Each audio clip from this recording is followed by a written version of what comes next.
I landed a job as a night security guard. They promised a hefty paycheck, but for my own safety, I had to follow some strange rules. Hi, my name is Ethan. I had been hunting for a job for what felt like an eternity, scrolling through endless job listings online. Some positions seemed promising, but either they required specific experience I didn't have, or were located far from my place. Despite this, I kept hope alive, checking for updates day after day. Then, one evening, an ad caught my eye. It read, "Night security guard needed. $80 per shift. No experience required." It was light on details, but seemed oddly enticing at the time. I sent my resume immediately, afraid the position might be filled before I could even blink. To my surprise, within 2 hours of submitting my application, I received an email saying I was hired. I was expected to start that very night. No interview, no background check, just a job offer. It seemed odd, but after spending more than a year at home, I chose to ignore the nagging doubts that crept into my mind. I was ecstatic to finally have a job. I arrived at the address at 8 p.m., only to find an old office building shrouded in darkness. I entered and immediately noticed the oppressive blackness inside, with the only light filtering through a glass panel on a door labeled Security Room. At the reception desk, a young man sat, engrossed in some papers. I approached him and said, "Hi, I'm the new guy. I was told to come here tonight. Who do I need to talk to?"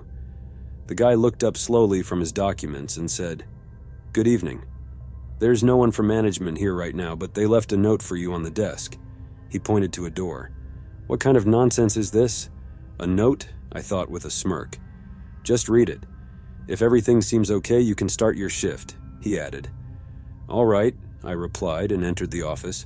Inside, as expected, no one was there, but a single sheet of paper lay on the desk in the corner. The note read, "Welcome, new night guard. Your shift starts at 8:04 p.m. and ends at 4:04 a.m.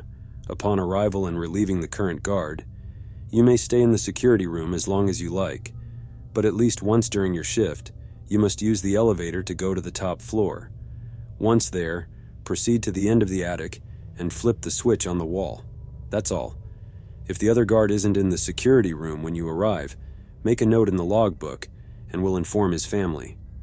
Regarding the rules you need to follow, when you press the button for the 25th floor, the elevator may bypass it and stop at the 33rd floor. If this happens, do not attempt to press any buttons. None of them will work. Exit the elevator and walk down the hallway. Be warned, your flashlight might flicker, but it's better to bring it. There's a spare in the drawer. Previous guards have reported seeing office workers at their desks, even though their monitors are off. You may see them too. They usually type on keyboards, but their screens are dark. It sounds bizarre, but do not attempt to speak with them. Ignore them at all costs. It is currently unknown if these employees are real or just hallucinations, but for your safety, it's best to ignore them. Once you reach the end of the corridor, turn left. You might encounter a person standing in the middle of the hallway blocking your path. They will not harm you as long as you maintain eye contact. You must get past them, so keep a hand on the wall to avoid tripping and losing sight of this person. They will follow you with their gaze and try to distract you. Reports show he tries to convey fear through his expression, making you anxious and likely to look away. You might also hear loud crashing noises or voices right beside you, but you must ignore them. As soon as you reach the end of the hallway, turn around the corner without looking back, and you'll be safe. When you reach the exit leading to the stairs, go down. Make sure to remember the floor numbers as you descend, and if any floor starts repeating, immediately return to the 33rd floor and begin descending again. Once you reach the 25th floor, call the elevator and keep the doors open so they don't close. Press the button for the first floor and proceed to the switch. After flipping the switch, the lights will go out. At that moment, you will start hearing screams around you. Run to the elevator as fast as you can. If you've done everything correctly, you should have at least 5 extra seconds to close the elevator doors. Upon returning to the security room on the first floor, you can spend the rest of your shift as you wish, but do not leave the building until your shift is over. Note that if you leave the building at any time before 4 a.m., you will instantly return to the 33rd floor. Also remember that if you fail to flip the switch before 4 a.m., you will not be able to leave the building at all. I do not thank you for performing your duties. The manager. After reading this nonsense, I was even more convinced that it might be a prank. Perhaps that guy at the reception was just messing with the new guard. I stepped out of the room to ask him who wrote this drivel, but he was nowhere to be found. Maybe he went upstairs or stepped outside. Either way, he would show up later and I would ask him about it. I went back to the security room and sat there for a while, pondering these bizarre rules, having dinner, listening to my favorite music with headphones, and lost track of time. When I glanced at the clock, damn, it was already 1 a.m. and the guy still hadn't shown up. I thought I should check the building and see if I could find him. Maybe he was feeling unwell. I left the room and noticed that the reception desk was still as it had been, meaning he hadn't come back. Suddenly, I heard a loud creak that made me jump. Damn it! The elevator doors had opened by themselves, and no one was inside. I felt a chill run down my spine. Whether it was a prank or something more sinister, I felt a growing sense of dread. This was unlike anything I'd ever experienced. I went back into the room, hesitating whether to leave or wait for that guy. On the other hand, here I was, a security guard hiding out and afraid to step outside. It was already 2 a.m. I decided it was time to go. I grabbed the flashlight and the sheet with the rules. Nonsense, of course, but better safe than sorry. I entered the open elevator and pressed the 25th floor button, and it began to ascend. Despite my expectations, the display showed the 33rd floor. The elevator doors opened, and I peeked out to see a guy sitting at an old dusty computer in an open office. He was typing away energetically, occasionally glancing over his shoulder and calling out to his imaginary or invisible colleagues, saying things like, "Do you have the report ready?" Or "The client said we need to meet at 2 p.m. I tried not to look at him for long and tiptoed down the hallway, turning left. A tall man in a coat stood in my path, staring straight ahead. I knew I had to maintain eye contact, so I slowly walked past him. All the while he tried to distract me, waving as if to strike me, pointing at something behind me with a look of horror on his face. I swear I heard someone behind me scream, "Watch out, he's coming!" I was so shaken with fear that I nearly dropped the flashlight. Everything felt so real and terrifying. Thankfully, I made it past him, quickly reached the corner, and my descent to the 25th floor went without incident. I reached the end of the corridor, flipped the switch, and at that moment, loud screams erupted around me. I sprinted back to the elevator.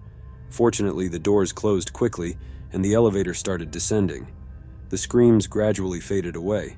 The elevator stopped at the first floor, but the doors didn't open. It just continued going down. What the hell? This was supposed to be the first floor. Where was it going? I pressed the button for the first floor repeatedly, but the elevator kept moving downward. It descended an incredible number of floors, about 15 or 20 by my estimation. And when it finally stopped, the doors opened to reveal a waiting room with a couch and a coffee table in the middle. I pressed the buttons over and over, but they were unresponsive. It was clear someone very much wanted me to get off at this floor. As soon as I did, the doors closed again and the elevator began to rise. I cursed the moment I found that ad. I was frustrated, disheartened, and scared out of my mind. I stared at the room and noticed a note on the table, hastily written by someone in a panic. The handwriting was barely legible, but the words were clear enough. It read, "If you're reading this, you've fallen into their trap just like I did. The good news is you completed the first task on the 25th floor. The bad news is there's no job here, and you won't be paid a dime. Whoever these guys are, they're conducting some damn experiments on us. We're like lab rats to them. We need to escape and get to the police as fast as we can. Pay close attention to the next part because your life depends on it. Go through the door on the left. You'll end up in the adjacent building. You need to reach the 3rd floor, but I warn you, it won't be easy. Follow these rules. Floor 1. Walk down the hallway, but whatever you do, do not look in the mirror. To your left, you might catch a glimpse in your peripheral vision that the reflection in the mirror isn't your own. Someone will be watching you from within it. But whatever you do, don't turn to look directly at them. Close your eyes, if it makes it easier. After you pass the mirror, turn left and walk straight. At this point, you might hear someone using the flush in a bathroom door on your right. If this happens, immediately hide next to the large closet nearby. Conceal yourself inside and remain absolutely silent until the old man exits the bathroom and leaves. Wait at least 1 minute before emerging. Once you're out, climb the stairs to the main hall on the second floor.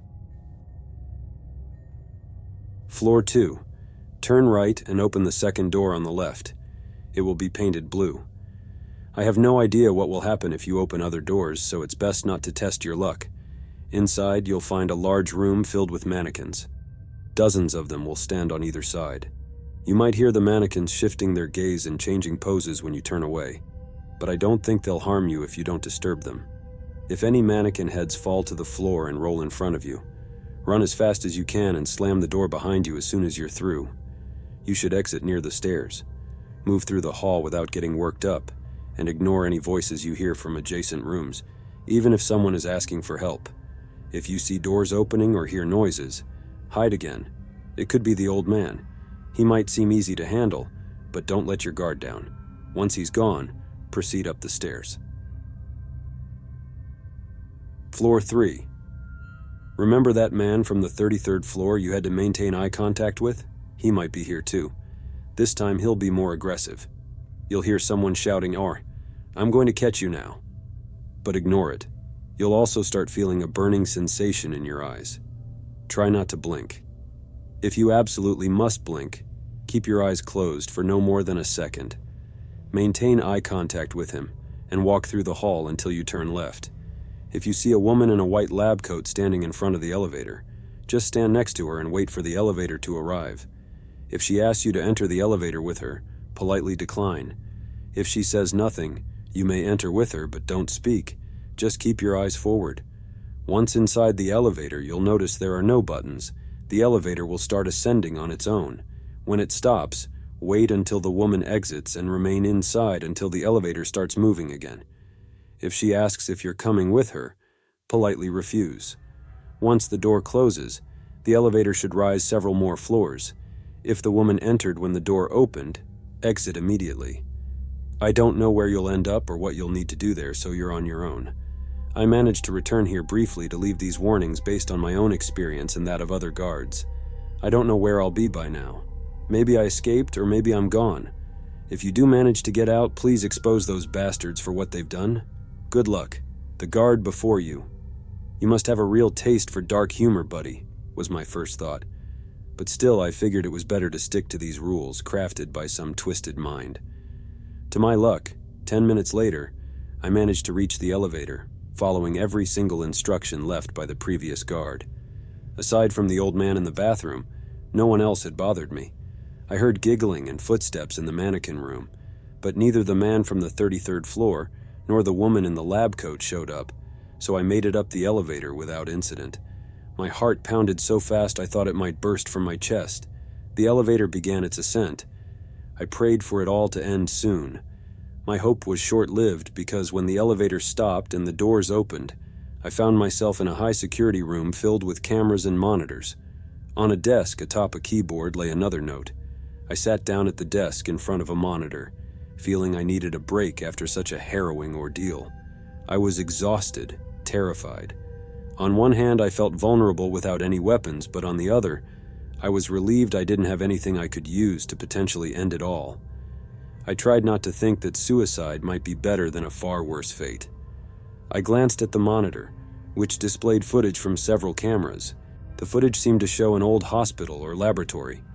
There were no people in sight, except for one camera. A woman in a white lab coat peered around a corner on one of the monitors as if she was waiting to scare someone. I looked at the note before me. It read, "You're still alive. That's good. You'll need to follow an even stricter set of instructions to navigate this area. Make sure you adhere to the specific times outlined. Above all, regardless of when you enter the room, the clock on the desk will read 3:19 a.m. I looked at the small desk clock in front of me. It was 3:19 a.m., and then it immediately changed to 3:20. I continued reading. You must follow these rules according to the time, and never be late, or do things ahead of schedule. This is the most crucial part. First, look at all the cameras, and see if there is a person staring directly into one of them. Turn the camera off using the keyboard, then turn it back on. The person should disappear.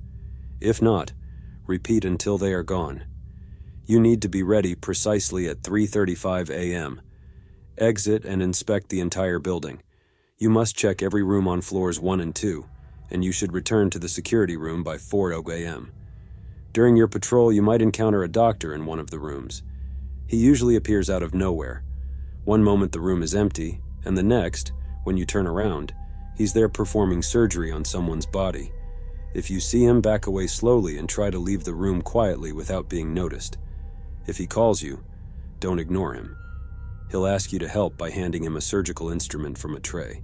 Just do what he says. Try not to make a mistake and accidentally give him the wrong instruments, or you risk ending up on his table. You've probably already seen the woman peeking around the camera corner. Don't worry, she'll vanish during your rounds. Once you've completed your patrol, return to the observation room. It's possible you'll encounter another guard at the desk when you get back. You can chat with him about ordinary things, as if he were a friend or colleague, but avoid discussing what's going on here or your predicament. At 4:15, he'll mention he needs to go on patrol. As soon as he leaves, lock the door behind him. From 4:15 to 4:30, you might hear knocking and the rattling of the doorknob, but you won't see anyone on the cameras. Ignore the knocks and rattles no matter how persistent they become. Even if you hear desperate cries for help, whether from a woman, children, or the guard, don't open the door. They can't get in unless you let them, so you'll be safe. From 4:30 to 4:40, you get a short break, so take the time to recover your strength. But don't think about dozing off. At 4:40, you need to stay focused on the cameras. You'll start feeling incredibly sleepy, no matter how much you fight it. You mustn't fall asleep. If you do, you'll begin to notice movement in your peripheral vision or feel someone else in the room, standing behind you, breathing heavily. Just try not to let sleep and fatigue take over and keep your focus on the cameras, no matter how vivid the presence becomes. At 5:01 a.m., if you hear a raspy breath coming from the ceiling, don't look up. Close your eyes and count to 10. You'll feel cold fingers touching you. The breath will be right next to your ear, but whatever you do, keep your eyes shut until it stops completely. Then continue focusing on the cameras until 5:29, but under no circumstances should you leave the security room. Exactly at 5:29, be prepared to move fast. As soon as the clock strikes 5:30, open the door and run towards the elevator. Just run straight to the elevator at the end of the corridor, and don't pay attention to the growling behind you. Don't look back, don't waste time. Every second counts. The elevator door will be open, it will close automatically, and the cabin will begin to ascend as soon as you step inside. I'll be waiting for you on the next floor. Good luck. The guard who was here before you. I placed the note down and let out a ragged breath.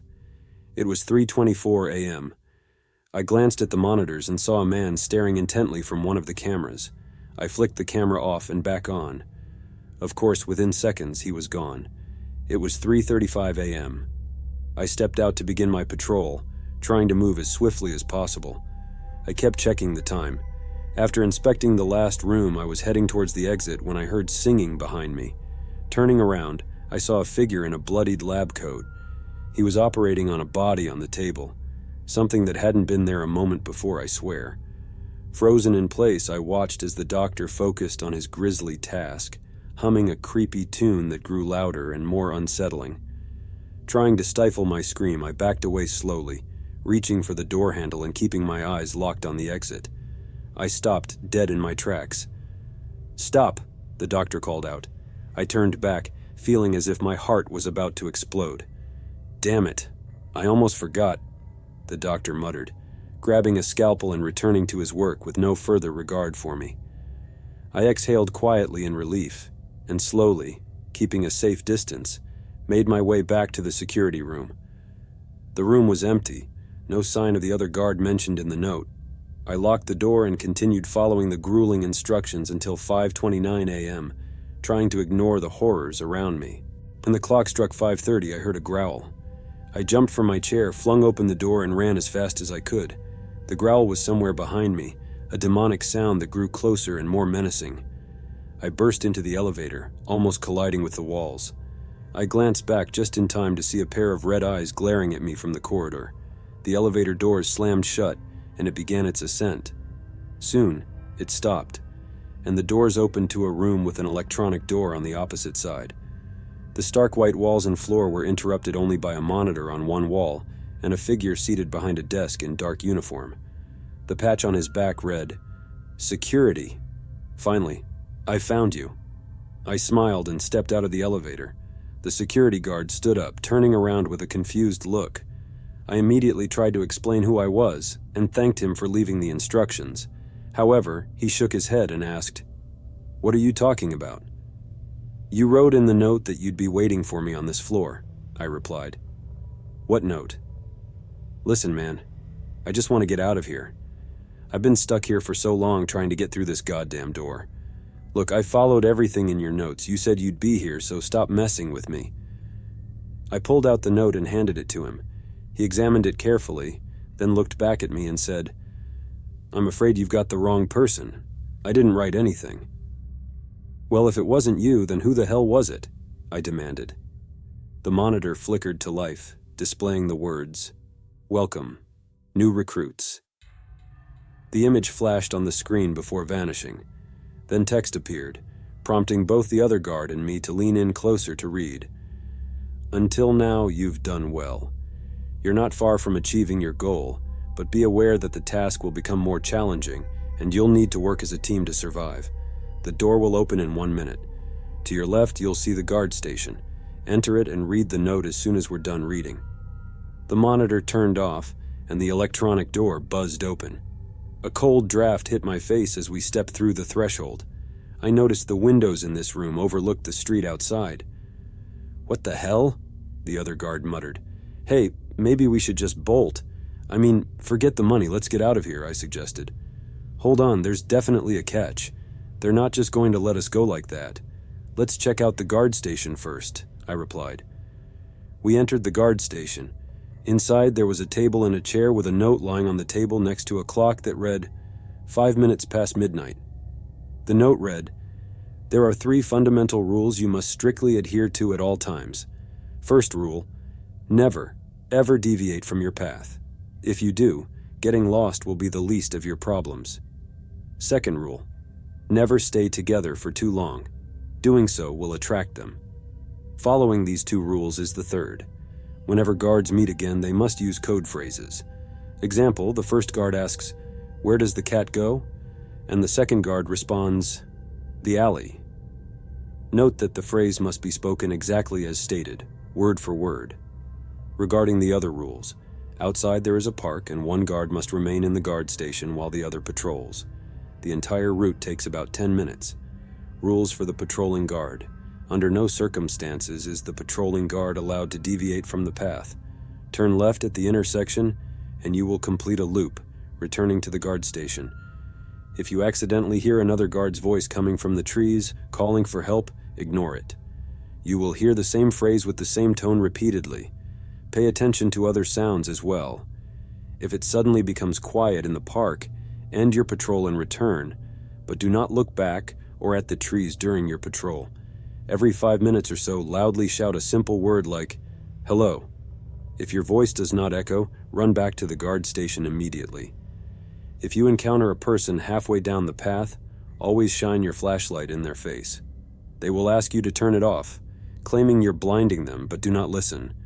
They will also tell you they understand your situation and ask you to follow them as they know the way out. Refuse. They should leave after that. Do not lower the flashlight until they have left the path. Rule for the guards in the guard station. To stay safe, keep the door and window tightly closed until the patrolling guard returns. It may be unbearably hot inside, but never open the windows. You can take off your jacket or shirt to ease the discomfort. As soon as the patrolling guard returned, the window opened, and we were instructed to ask him the code question without making eye contact. If he didn't respond or answered incorrectly, we were not to let him in. If we made it to 1 a.m., we were to proceed together through the park and turn right at the intersection. We weren't to do this before 1 a.m. At this point, the forest life would be eerily calm. The only sound surrounding us might be footsteps nearby. They could only approach us in the darkness, so shine your flashlights in their direction, even if you don't see anyone. Complete the task by reaching the end of the path. That's your exit point. Be sure to take this note with you. It will be needed. "Damn it," the guard muttered, and we sat in silence for a moment. I scratched my head and said, "All right, I'll go first for the patrol. What's our code?" He paused for a moment, then said, "Damn, I don't know. How about this? I'll ask, 'What should these guys do?' And you answer, 'Let us go.'" "Got it. By the way, what's your name?" I asked. The guard replied that his name was Sam. I introduced myself in return and then set out for the patrol with a flashlight, sticking strictly to the path. Nothing significant happened. I heard no sounds, but I did encounter the person mentioned in the note. He appeared friendly, but I followed the rules, shining my flashlight in his face and ignoring everything he said and offered.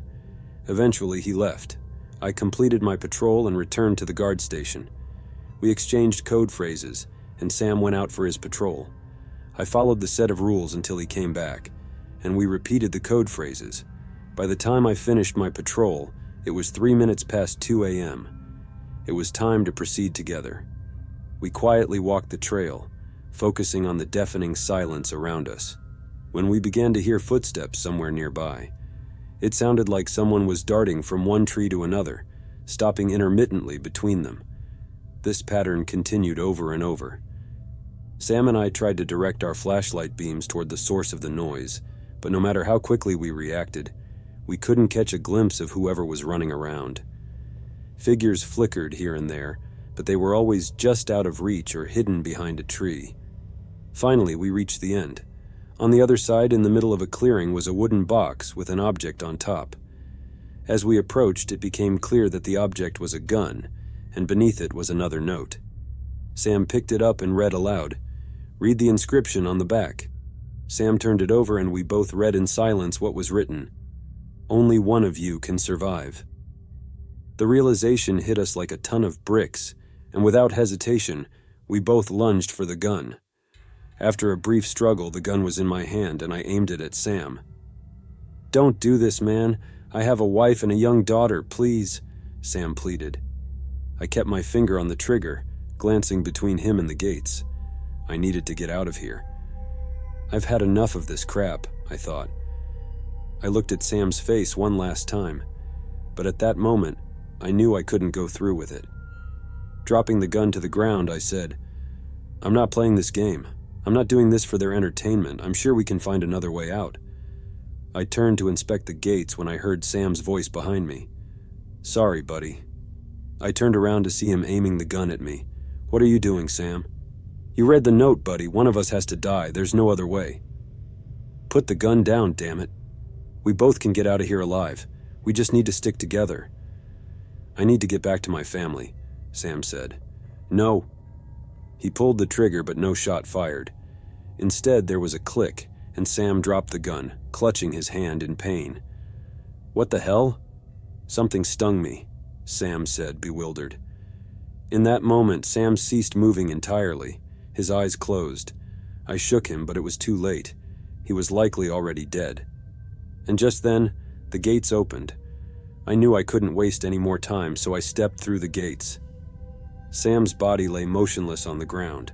The gates closed behind me, and the ground beneath my feet trembled. Then the lights flickered on, and I realized I was in a large elevator that began its descent. Part of me had somehow resigned itself to the possibility of death, but when your life is on the line and you're desperately clinging to the hope of escape, your body defies the urge to surrender and pushes you to fight on. The elevator stopped, and the door opened. I found myself in a damp, dark room. On the other side of the door was a small cart with a folder on it. The folder had a round logo with the title, "Attention," and the motto beneath it, "Your safety is our success." I opened the folder and saw Sam's face, his dossier.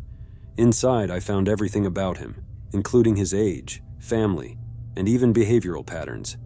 These bastards had been watching him. The next page held my dossier. They knew everything about me, my age, nationality, and more, but they had even predicted my behavior during the test. They knew every move I would make. On the last page, beneath my dossier, was a note.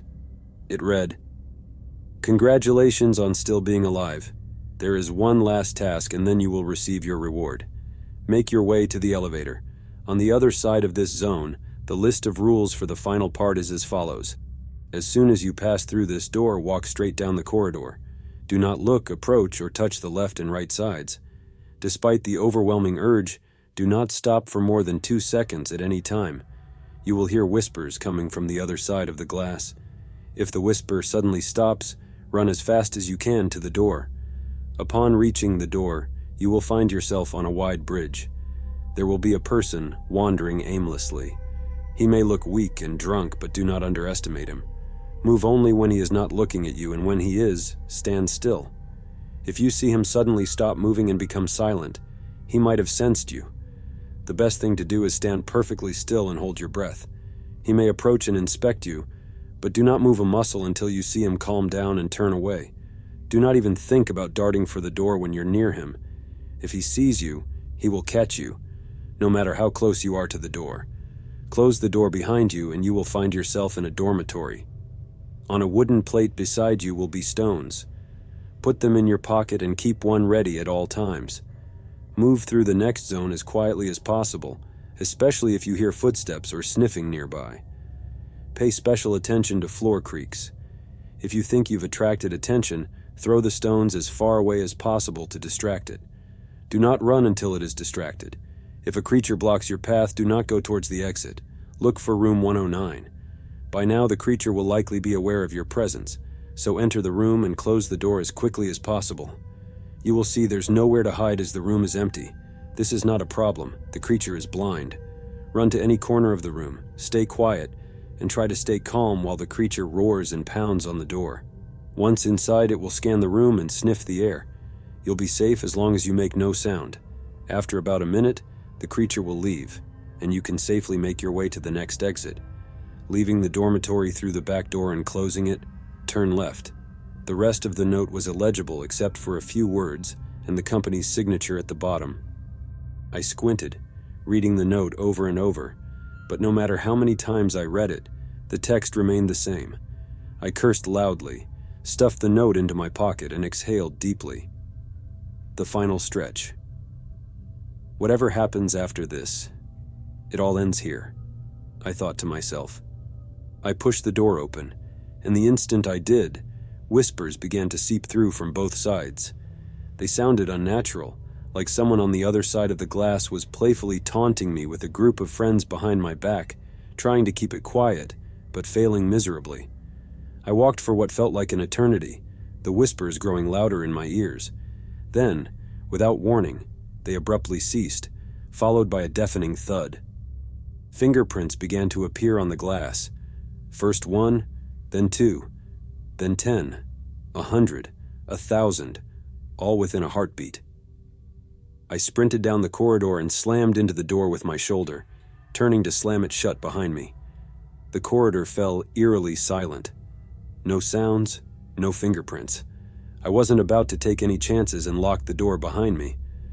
Turning around, I took in my surroundings. I found myself on a wide metal bridge suspended in a void. Streetlights cast a ghostly glow across the expanse. In the center of the bridge stood a gaunt figure, hunched over and barely able to stay on its feet. The darkness below obscured everything, but it was clear that I was out in the open. I crept across the bridge, stopping every time the figure glanced in my direction. It seemed oblivious to my presence when I stood still. The figure wobbled back and forth, its breath coming in labored hisses. Could it really be a threat to me? Carefully, I made it to the end of the bridge and pushed through the door.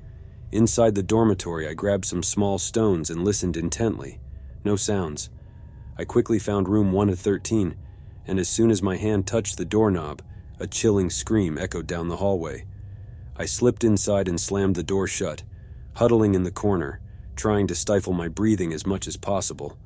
The door began to rattle violently, the entity on the other side slamming into it repeatedly. Out of the corner of my eye, I saw the door start to give way, and soon it was wrenched from its hinges. A gaunt, eyeless creature with a mouthful of sharp teeth burst into the room, its head twitching erratically as it searched for me. It began to sniff the air, its ears seemingly useless. I clamped my hands over my mouth to stifle any sound. The creature eventually left, and I waited a full minute before peeking out, still shaking with fear. The coast seemed clear, so I set off in search of the exit. When I opened the back door, I found another corridor. I turned left, bracing myself for whatever lay ahead. At the end of the hallway stood an elevator. Between me and the elevator was a man, staring intently at a camera. Our eyes locked, and I knew what I had to do. I heard screams in my ears, and felt something brushing against my neck and face, but I kept my gaze fixed on him. I hurried to the elevator, and it opened by itself. As I stepped inside, I continued to watch the man, and just before the doors closed, something unexpected happened. The man nodded and smiled.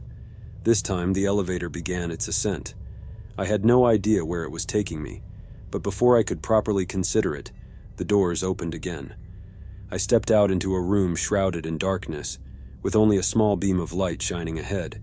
I hesitated for a moment before moving toward the light, and then suddenly, new lights fell from the ceiling, momentarily blinding me and illuminating the entire room. "Excellent work," the voice said right in front of me. It didn't take long for me to realize I was in some sort of control room, and the voice was coming from directly in front of me. The spotlight that had been shining earlier now illuminated a large revolving chair, and the person speaking was sitting with their back to me, so I couldn't see their face. "You've successfully completed your task," the voice continued. "Who the hell are you? What do you want from me?" I demanded. The chair spun around, revealing a man in a suit. "Congratulations. I don't usually step into the limelight, but this is a special occasion." Anger surged through me. Seeing his nonchalant demeanor only fueled my rage. I would have lunged at him, but he heard the distinct click of a gun being cocked behind me. "It's fine," the man said calmly. I turned back to face my adversary. It was the same security guard, alive and well. "Son of a bitch, I saw you die," I exclaimed. "What's this nonsense? The most remarkable actor. I'm starting to think he should have chosen a different profession," said the man in the chair. "Were you involved in this? I can't believe it," I said, turning back to the man in the chair. "Well, the test is over. It's time for you to decide whether to kill me," I said. The man laughed and leaned back in his chair. "Kill me? Don't be absurd. This was necessary for evaluation. We have a very rigorous hiring process because we only take the most suitable candidates. I know the trial was intense, but you've handled it with honor. Forget about the $80 per shift. The money we'll pay you will cover all your debts, medical bills, and more." I smirked at the absurdity of the situation and asked, "The hiring process? Was that some sort of career orientation?" "Oh yes. Our company is an unusual security service, as you've seen. That's why we need to be certain our candidates won't do anything that would endanger themselves or others." "So all those things, were they not real?" I asked. "Oh, they were very real," as he replied. "And throughout it all, you were in genuine danger. We're always ready to intervene, but accidents do happen. Every candidate goes through this process. Out of 4 contenders, you were the only one to make it to the end." "So you want me to work for you?" I looked at Sam, who stood with a neutral expression, then back at the man. "What if I refuse?" "Then you'll receive a larger compensation than advertised and go home to find another job," the man shrugged. "I could go to the police and turn you in," I said. "You could. You could tell them everything. But the police won't find any evidence of what you describe. No ghosts, no monsters, not a single notice from any of the companies you mentioned. In fact, the company itself is not registered anywhere. There's nothing here but an old abandoned building." He gestured for someone. A woman approached from the side with a paper and pen. She handed them to me. At first glance, I realized it was a security contract, and the compensation was staggering to say the least. The amount they were offering would cover all my debts, and I could finally move out of the hellhole I was living in. The man continued, "You can walk away and go to the police, or you can work for us. Help the world and others by keeping them safe from the horrors you've witnessed, because their safety is our success." He smiled. I fidgeted with the pen, staring at the smug face of the man, then looked back at Sam. He gave me a barely perceptible nod. Glancing at the contract once more, the sum of money was overwhelming. Before I could change my mind, I signed the contract and handed it back to the woman. The man grinned widely, stood up, and shook my hand, saying, "Welcome to the company.